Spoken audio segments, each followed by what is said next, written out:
Mostrar mi vulnerabilidad no pone en riesgo mi masculinidad porque yo no soy un cavernícola ya. ¿Has sentido algún cambio que tenga que ver con la edad, con las hormonas? ¿Tenemos andropausia por ahí en algún No sé punto? si andropausia todavía, pero debo estar muy cerca. Que en este momento todo lo que uno vivió y todos los errores que uno tuvo que chuparse y todo el odio que uno mismo se cargó, pues es por algo, porque el cuerpo va cambiando y eso bien te lo ayuda a entender un profesional. Tú te paras en un lugar distinto en el mundo y ves el mundo desde otro lugar. Prevenir tantas muertes violentas en el mundo, si la gente buscara ayuda profesional para entender cómo funciona uno, entender que yo soy el único responsable de cada decisión que tome en mi vida, buena o mala.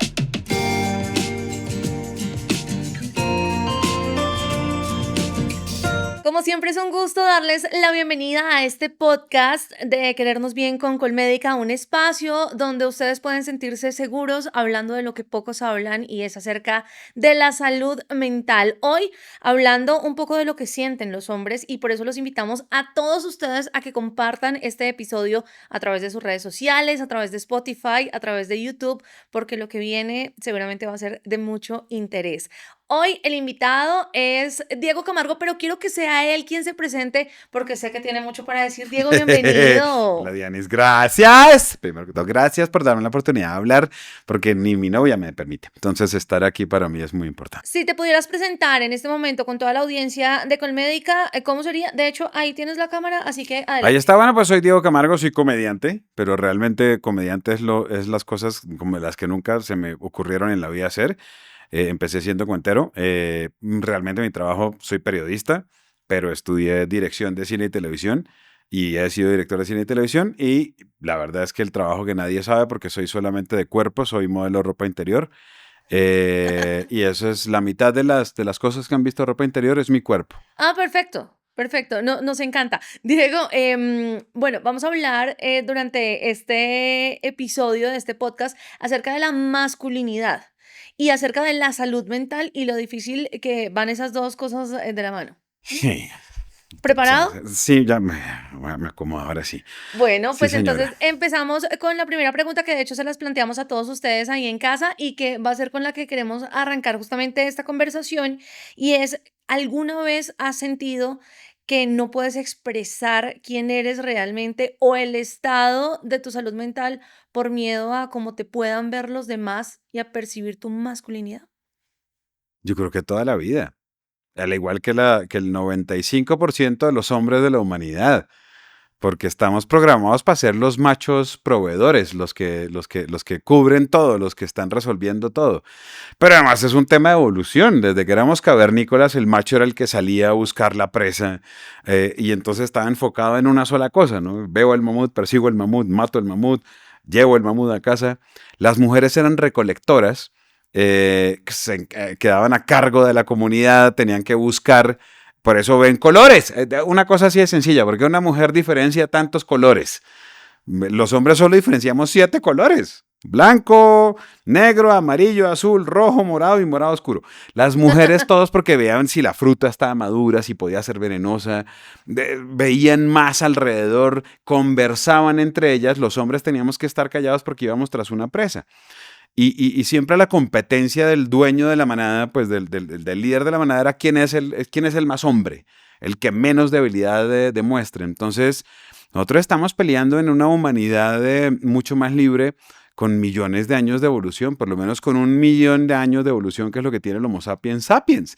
Entonces, sí, en resumen, sí, estamos programados para no mostrar nuestras debilidades, porque son percibidas como debilidades. Justamente esa era la palabra que estábamos buscando, porque al sentirse como una debilidad hace que los hombres ni siquiera lo puedan hablar con ellos mismos. Es decir, a lo que vamos es ni siquiera lo puedan plasmar, lo puedan escribir.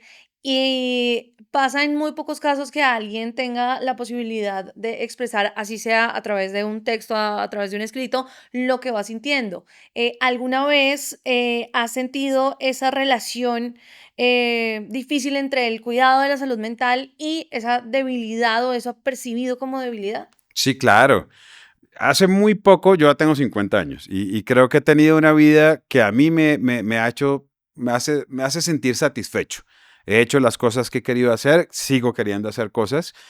Y hace 25 años decidí que no iba a vivir la vida que estaba viviendo del oficinista que llegaba a trabajar. Entonces dediqué mi vida a hacer lo que yo quería hacer. Ahí es donde encuentro, digamos, una cosa que me permite a mí asumir mis vulnerabilidades y entender que en mi profesión hablamos de las vulnerabilidades. La comedia parte del dolor. Tú te conectas con un comediante porque ves que está sufriendo. La definición para mí de la comedia estás viendo a alguien que no puede hacer lo que necesita para cumplir con su trabajo. Alguien que está por debajo de las exigencias del mundo. Eso a mí me liberó. Entender eso me liberó totalmente. Y hasta hace muy poco tiempo empecé a darme cuenta que algo no funcionaba en mí, como funciona con el 90% de la gente. Y es que hay una cosa con la salud mental. Y es que la gente, hasta hace muy poco también, creíamos que la salud mental era un tema como de que o estás bien o estás loco. Eso antes era eso, ¿no? Extremos En la completos. familia no, es que él está loco. Entonces el señor tiene problemas de alcohol. Es que está loco. El señor habla, es que está loco.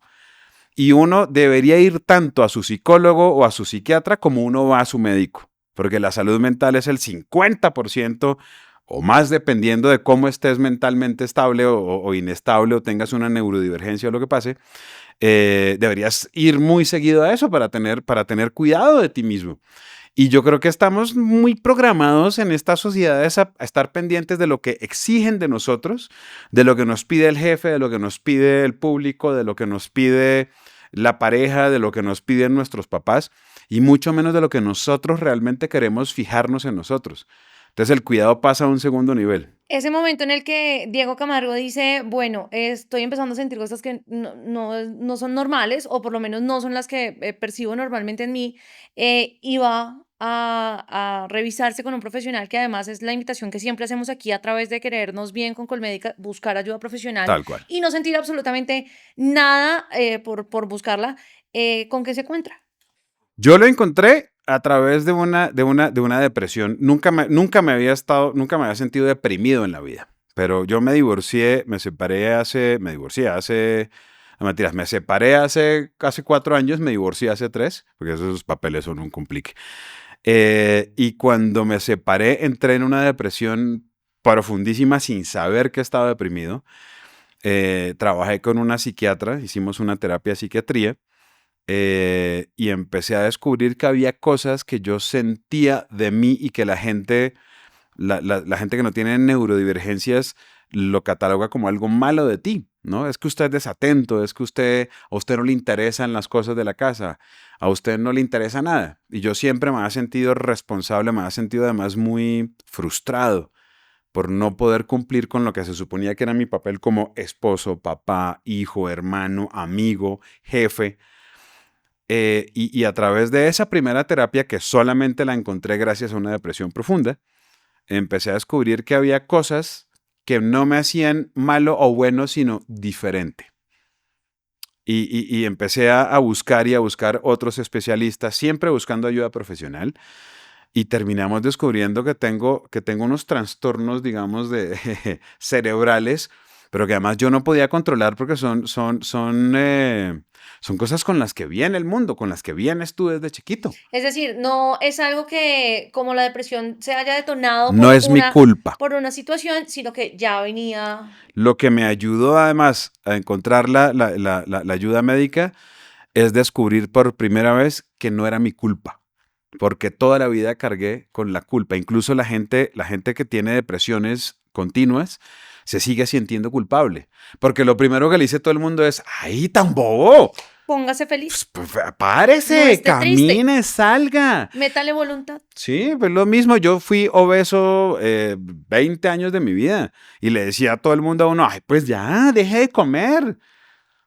Ojalá fuera tan fácil. Si hubiera sido, no se me ocurrió nunca. 25 años de gordo, nunca se me ocurrió comer menos para ver si bajaba de peso. Seguramente todo el tiempo pensaba que nunca se me ocurrió y me siguen diciendo algunos amigos, no, pues ya, concéntrese. Si está en una reunión, concéntrese. No, nunca se me ocurrió concentrarme. Hacer así. Sí, tal cual, ¿no? Hay cosas que están por fuera de uno. Y lo primero de todo la primera cosa que tienes que hacer es buscar la ayuda profesional, porque eso solito no se consigue, ni con amigos se consiguen, porque nadie va a entender lo que pasa en tu mundo. Eso como comediante lo entiendes. Uno cuando habla como comediante, yo no pretendo explicarle al mundo lo que ellos están sintiendo, pero estoy tratando de ser lo más honesto conmigo para que la gente que sienta o viva algo similar se conecte contigo y se dé cuenta que no son culpables. ¿Cuáles son esos trastornos? Si los quieres Los míos, compartir ¿ok? aquí con toda la audiencia de Querernos Bien con Colmédica. Yo tengo, bueno, principios de autismo, eso sí me lo diagnosticaron hace 30 años, tal vez. Tenía principios de autismo, lo cual entiendo que me hizo un buen comunicador. Luego me diagnosticaron una cosa que se llama trastorno de integración sensorial, que es una falla en el sistema vestibular, entonces no puedo priorizar lo que pasa. Es decir, aquí estamos hablando nosotros, pero todo clarísimo que está pasando con cada una de las personas que está en el set, oigo lo que pasa afuera, entonces no puedo priorizar eso. Y lo último es una de las manifestaciones de TDAH, trastorno por déficit de atención e hiperactividad, que entendí que químicamente mi cerebro y mi cuerpo no pueden producir dopamina, que es el premio que tu cuerpo te da cuando has logrado algo bien hecho. El premio, la sensación que sientes de orgullo de haber algo bien hecho es dopamina. Mi cuerpo no produce suficiente dopamina como la mayoría de las personas que tienen, o como toda la gente que tiene TDAH o TDA, y entonces estamos buscando esos premios rápido, entonces no podemos concentrarnos en nada. No podemos, tenemos una cosa que se llama ceguera del tiempo, entonces no podemos mirar la hora, porque siempre vivimos frustrados.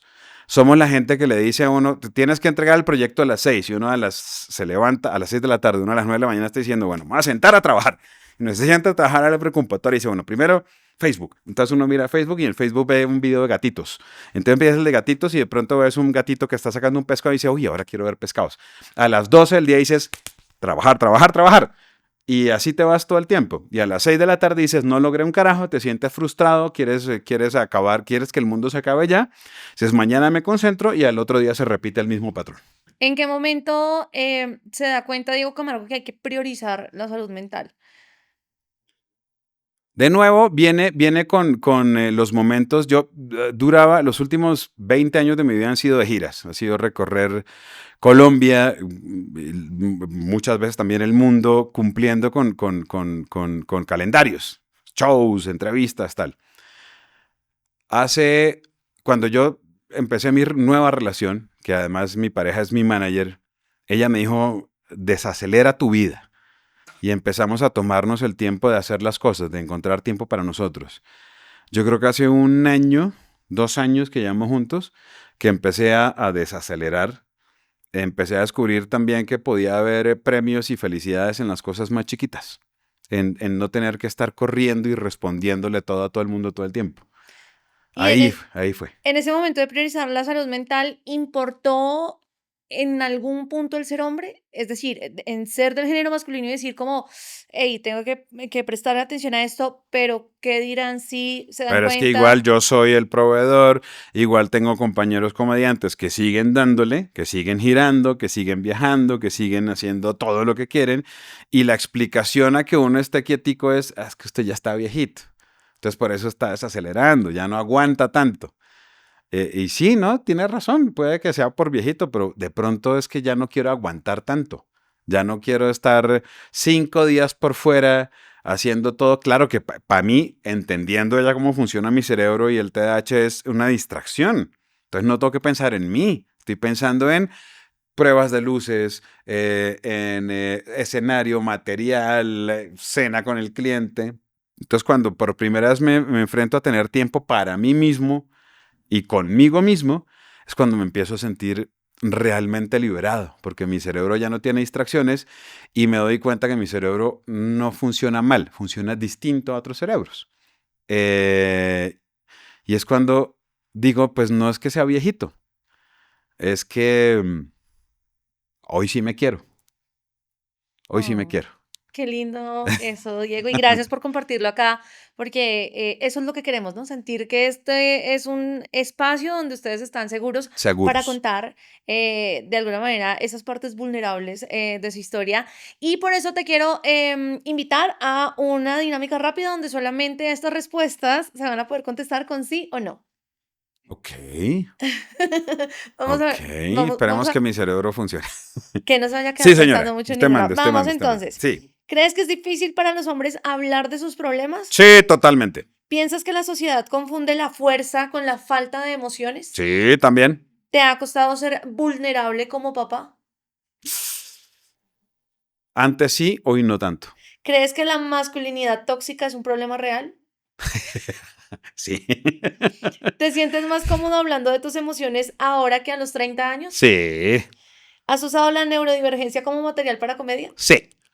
¿Piensas que ser comediante te ha hecho más fácil ser vulnerable? Siempre, ¿Alguna vez te has sentido presionado al esconder tu tristeza o para esconder tu tristeza en el escenario? todo el tiempo. ¿El humor ha sido una forma de conectar con el mundo cuando te has sentido desconectado? Totalmente. ¿Te ha ayudado el proceso de escribir tus rutinas a procesar tus emociones? Siempre las he escrito, pero ahora las escribo con más conciencia y sí. Yo, ¿sí o no? ¡Sí! Sí, ¿Crees señora. que el humor y la vulnerabilidad pueden coexistir en la comedia? Tienen que ir de la mano, sí. Bueno, me voy a quedar con algunas de esas respuestas para seguir conversando porque entramos al tema de ser papá. Wow, pero esto no le avisan a uno, ¿vale? Estábamos justamente con esa pregunta de ¿te ha costado ser vulnerable como papá? Y Sí, bueno, tienes una hija, ¿cuántos años tiene tu hija? 19, cumplido 19 ya, cumplido 19 ya. Mucho se Estoy habla, súper pendiente de ella, ¿no? tiene entre 17 y 20 Sí, años. ella tiene entre 14 y 32. Diego, estamos hablando entonces de tu hija, tiene 19 años en este momento. Nos contabas también y nos compartías que te divorciaste. Y muchas veces se habla mucho de lo que puede llegar a sentir la mamá, las emociones al momento de la separación, de que se queda con, pues, con la hija y demás. Pero pocas veces se habla de lo que se percibe y de lo que vive un hombre. Y como este tema hoy es de la salud mental y la masculinidad, nos preguntamos ahora, ¿cómo viviste esa etapa de la separación con tu hija en medio? Se supone que tu trabajo como papá es protegerla, es cuidarla, es estar pendiente de ella, es que no le pase nada. Yo hacía eso cuando yo trataba, incluso cuando hacía viajes por todos lados, trataba de siempre programar estar en Bogotá si fuera de la 1 de la mañana a las 5 de la mañana, para levantarla y darle el desayuno para que se fuera a su colegio. Siempre tuve la prioridad de estar, así fuera poquito tiempo con ella. Cuando yo me separo, que ya no estoy con ella, que no soy yo el que le hace el desayuno, que no soy yo el que deja la lonchera lista, que no soy yo el que está pendiente, pues ahí yo creo que esa fue la gran razón de la depresión. La pérdida de lo que para mí era mi sentido de vida, porque ella era la prolongación de mi existencia. Cuando yo no estuviera aquí, ella era la que iba a prolongar mi existencia. Entonces, quedarme sin esa prolongación de lo que yo hacía y la justificación de todo el esfuerzo que hacía fue perder a mi hija como padre viviendo con ella. Pero resulta que nos hicimos amigos. Entonces, las veces que nos veíamos empezamos a hablar y, por ejemplo, aprendí quiénes eran sus amigos, por qué era amigo de ella, amiga de ellos, Que antes no que pasaba. antes no pasaba. Entonces nos volvimos muy amigos y yo pasé de ser un padre proveedor en la distancia a ser un padre que acompaña en los momentos más complicados o en los momentos que ella quiera por lo menos, porque ella también toma sus propias decisiones y además tiene 19 años, lo que menos quiere en la vida es estar con su papá, que además esto puede sonar arrogante, pero su papá es reconocido. Entonces los amigos y los papás de los amigos también saben quién es uno y ella lo que menos quiere es que venga su papá y aparezca pues a robarle su mundo que ha construido, a que yo sea como una distracción en su propio universo creado por ella misma para ser socialmente funcional. Em, y creo que en este momento de la vida em, la conozco y la entiendo mucho más. En 4 años que llevamos separados, no vivimos en el mismo techo, de lo que la conocí en los 15 años anteriores. El mundo cambia y ahí hay cosas que uno se pone en la cabeza. Si no estoy ahí, soy un mal padre. Mira, hay familias que tienen solamente una mamá, hay familias que tienen los dos papás, hay familias que los papás viven lejos, hay familias que tienen dos papás o dos mamás. La familia no la define un concepto, sino la forma en la que tú resuelves tu familia todos los días. Eso me lo ayuda a encontrar mi psiquiatra. Eh, Tú no copies los conceptos de los demás. tú con lo que tienes en la vida construyes lo que puedas seguir construyendo. La relación que tengo con mi hija hoy es divina. La adoro. Y eso lo da un poco el tiempo. Otra de las preguntas La hablaba de si vejez. te sientes un poco más tranquilo de hablar de tus emociones hoy a tus 50 años que a tus 30.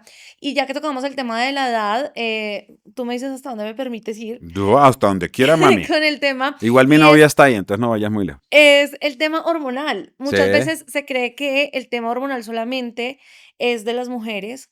Y bueno, vienen unos cambios también desde ciertas edades y en todo el ciclo de la vida, de hecho, de los hombres, en el que pueden haber cambios y muchos al desconocerlo, cuando se enfrentan a ellos, pues no saben qué es lo que está pasando. Ujú. Em, ¿Has sentido algún cambio que tenga que ver con la edad, con las hormonas? Claro. ¿Tenemos andropausia por ahí en algún No sé punto? si andropausia todavía, pero debo estar muy cerca. Pero sí siento, por ejemplo, claro, la falta, pues el cuerpo no responde como antes.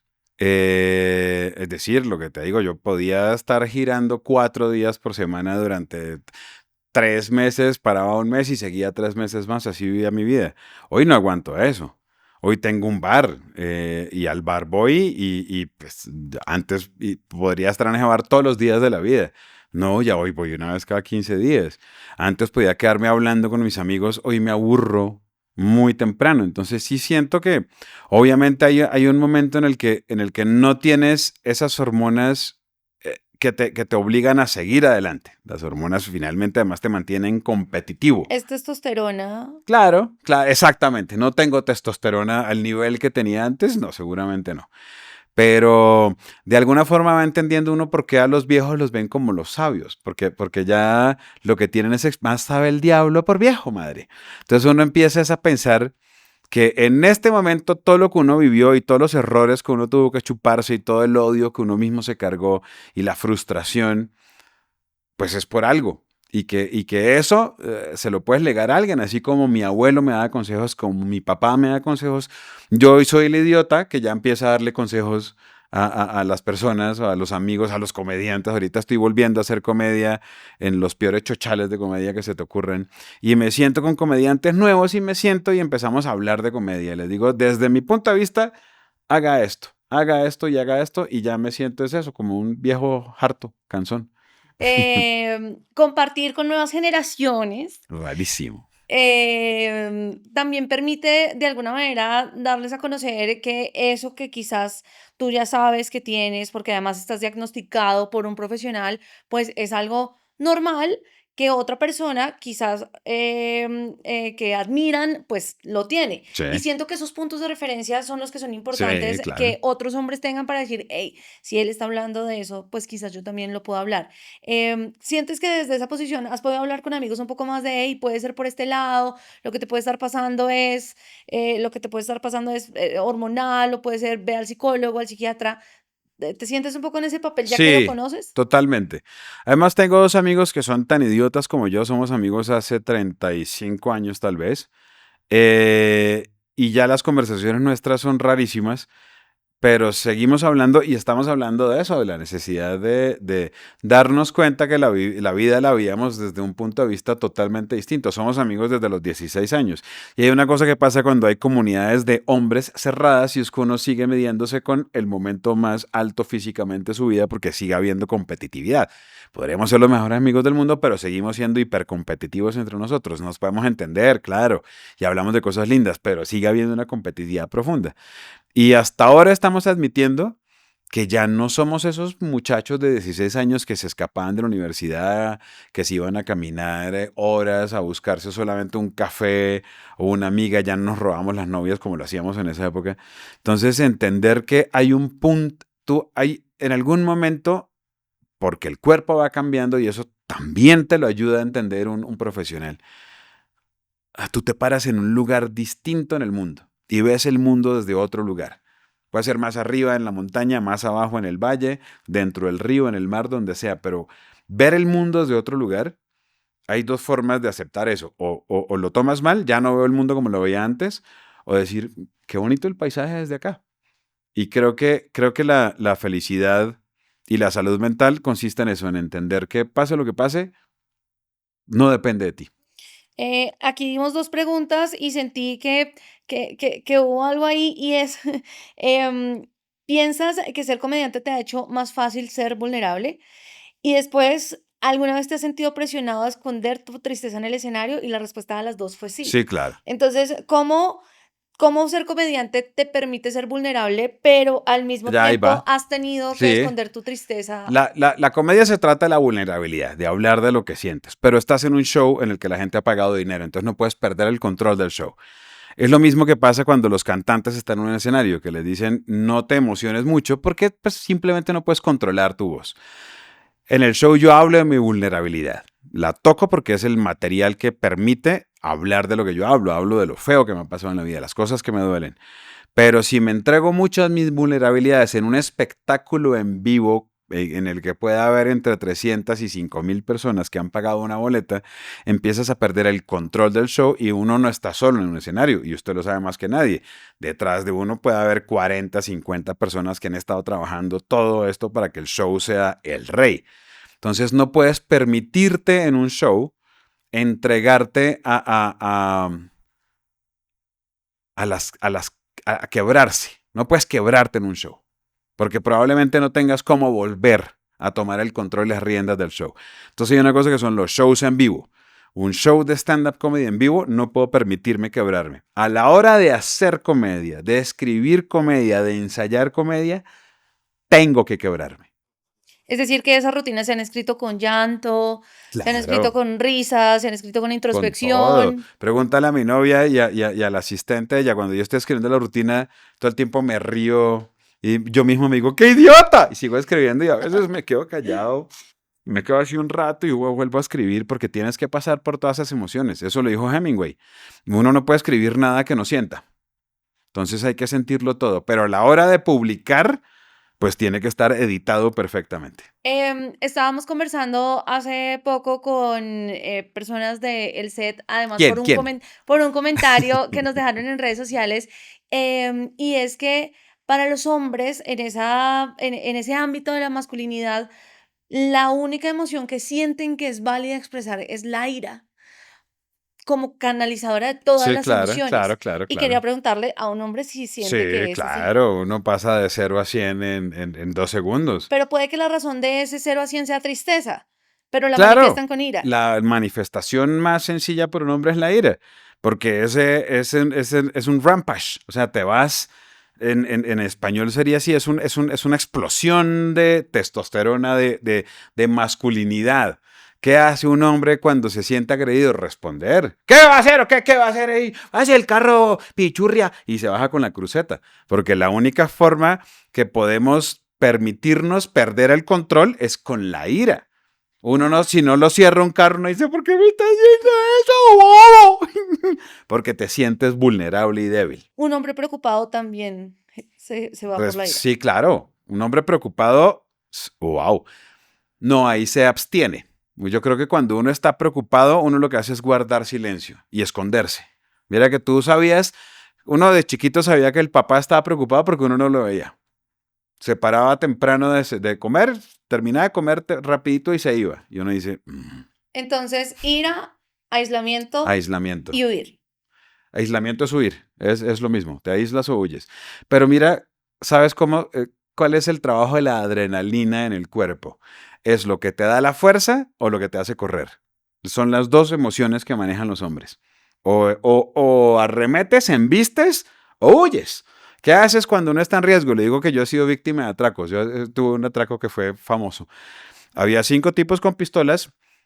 Claro, como no podía huir, me cerraron todas las puertas y escapes posibles. Lo que sí fue atacar a 5 manes con pistolas. Eso es lo que normalmente hago. Pero lo que pasa en esas situaciones, lo que normalmente hago es que al menor riesgo, o si yo voy en el parque con mi perro a las 12 de la noche y veo a alguien sospechoso cerquita, huyo. De una vez huyo. Es mejor que digan, aquí se fue esta nena que, ay, lo apuñalaron. Entonces, esas son las dos formas que conoce un hombre en teoría. ¿Habría manera de cambiar eso? Sí, con ayuda profesional. Es la única forma. Ni siquiera cambiarlo, entenderlo. Sobre todo porque la reactividad creo que es una respuesta inmediata a las cosas que tu cuerpo y tu mente no entiende. Entonces nos volvemos demasiado reactivos. Entonces, claro, no es una reacción apropiada que tú vayas por la calle cruzando y de pronto hay un carro que no se dio cuenta que el semáforo de él está en verde, pero el tuyo de peatón también, y entonces él gira y para él está en lo cierto porque su semáforo está en verde. Pero no se dio cuenta que el tuyo también está de peatón. Eso es una escena que pasa constantemente. Y el carro se viene, entonces uno lo que hace es pegarle al capó y dice, ¿qué le pasa? Y fue tantas de no, es que el semáforo está ahí. Entonces él reacciona de una vez y se pelea contigo. Si uno, y eso lo he aprendido con estos años, no me pasa siempre, pero si la agresión no la haces progresiva, el círculo de agresión es tan fácil de cortar. Se habrían podido prevenir tantas muertes violentas en el mundo si la gente buscara ayuda profesional para entender cómo funciona uno. Si uno puede asumir esto, el carro me lo echaron encima, uno puede hacer dos cosas, o le pega en el capó y se pelea con el man, o le dice, bro, el semáforo peatonal también está en verde. Y te aseguro que el que está ahí va a decir, perdóneme, tiene toda la razón. Y toda su vida el tipo se va a acordar que también hay un semáforo peatonal. Entonces, cada cosa que uno hace en la vida, en el escenario o debajo, tiene unas consecuencias que uno tiene que asumir. Y eso es la única cosa que me ha dado la madurez, entender que yo soy el único responsable de cada decisión que tome en mi vida, buena o mala, pero que asumo las consecuencias al 100%. Un pensamiento muy estoico, por cierto. Ah, Para mencionarlo. Bueno, tenemos acá otra actividad y es que nos ok. vamos a ir con estas tarjeticas. Cada una tiene una frase y la idea es que escojas una de ellas para saber con cuál vas a terminar. Ok, yo soy muy malo con el tema de la magia. No, tú Ah, yo la empieza. leo. Sí, señor. No, pero es que no le avisan a uno. No, no, te la puedo leer. No, ya No, ahí no, no, voy, si yo fuera tengo por... No gafas. sabía que necesitábamos. ¿Perdón? Sí. Perfecto. Echa la ¡Ah, pausa. Dianis! Mostrar mi vulnerabilidad no pone en riesgo mi masculinidad porque yo no soy un cavernícola ya. Porque no estamos viviendo en un mundo que es el mundo en el que hay tribus que tienen que matarse, ni en el que hay mastodontes que hay que matar nosotros a ellos. La vulnerabilidad es un mundo nuevo, es un mundo que se parece más a la concepción oriental del mundo, es un mundo en el que se vale rendirse, es un mundo en el que se vale tener miedo porque ya no estamos en una carrera por la competencia ni por la supervivencia. Hoy no se trata de sobrevivir, sino de vivir bien. Y la única forma de vivir plenamente es reconociendo tus vulnerabilidades y tus debilidades. eh, para escribirlo, para tomar atenta nota. Diego, finalmente, ¿cómo podemos, quienes estamos alrededor de un hombre en casa que tiene estas conductas, Tengan ¿no? mucho Que uno, sexo, que primero. uno sabe que está estresado, que no está Sexo expresando sus emociones. ¿Cómo lo podemos ayudar con sexo. más Ah, allá de mentira, lo yo sé que evidente? eso es lo evidente también porque es un principio, es, una, es, Pero un, eso es también es un un instinto aislamiento y una básico. huida.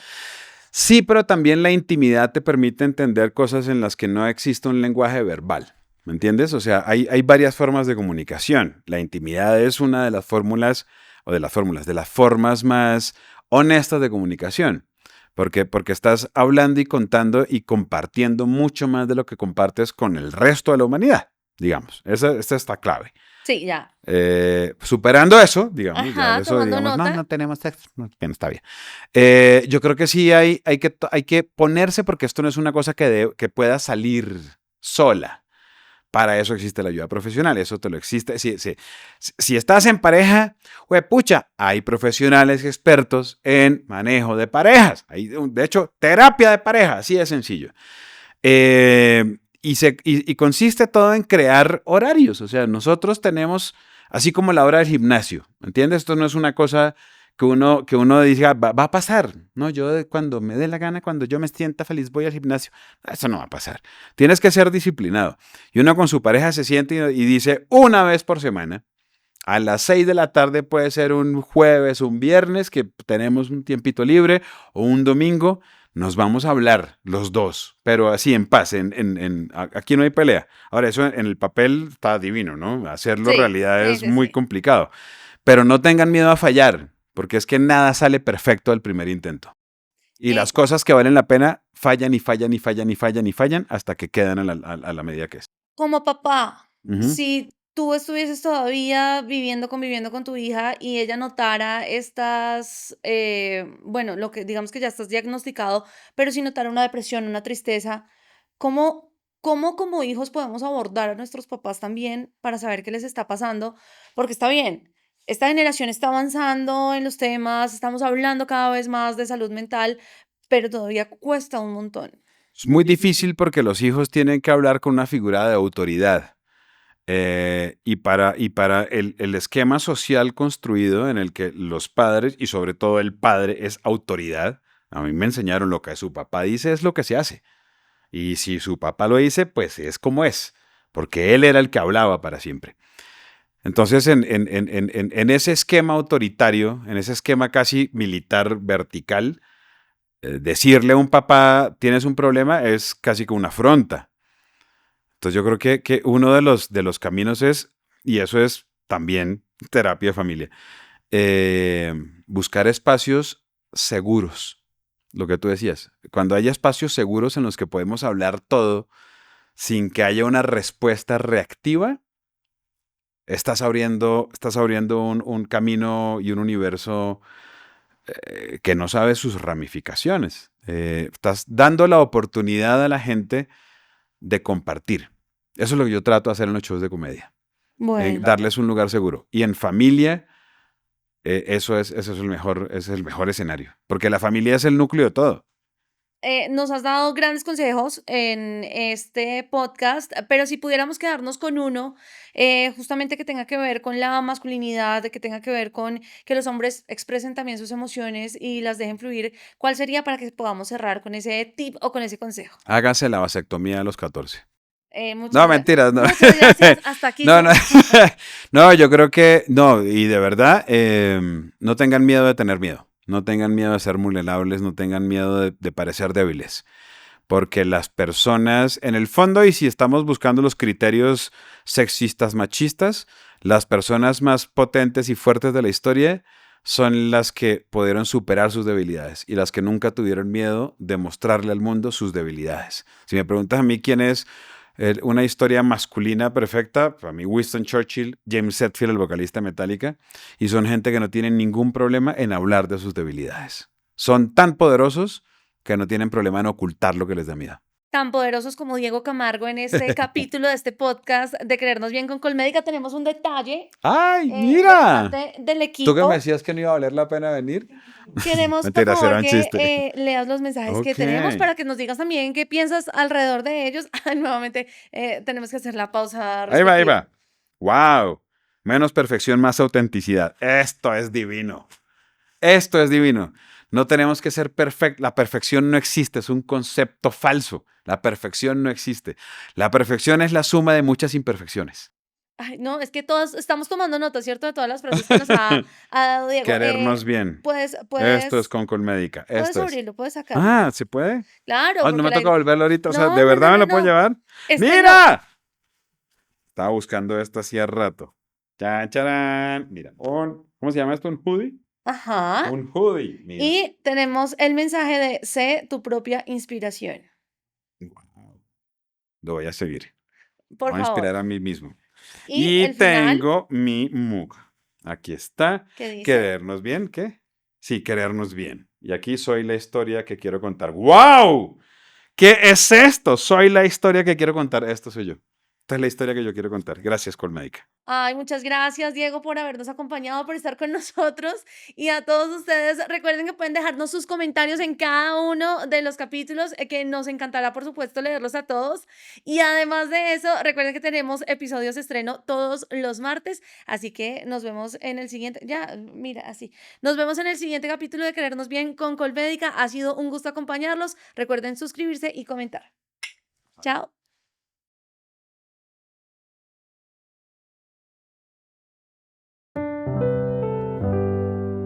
Vigilado Supersalud.